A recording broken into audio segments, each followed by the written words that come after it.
চরিত্রহীন মানুষের স্ত্রী ভালো হয় না, চরিত্রহীন মানুষের সন্তানাদি ভালো হয় না, কষ্ট পাইবা বাপ।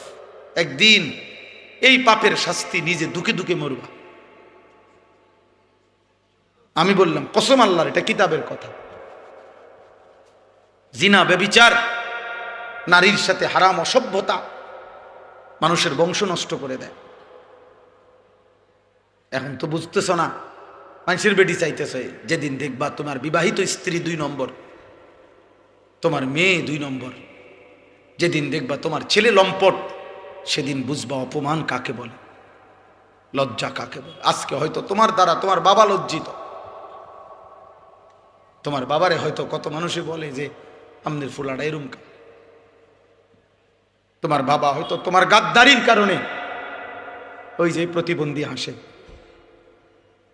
এই মানে ব্রেনে কাজ করে না, কি করবে?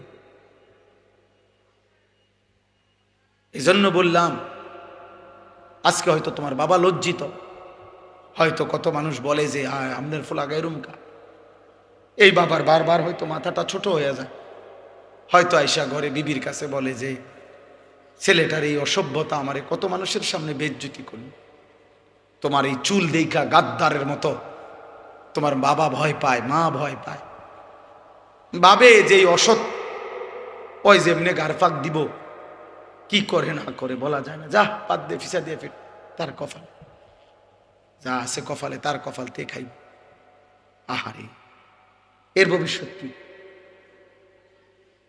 বলে? ওর ভবিষ্যৎটা কি? ওর আখেরাতটা কি? ওর পরকালটা কি? দুনিয়াটাই কি?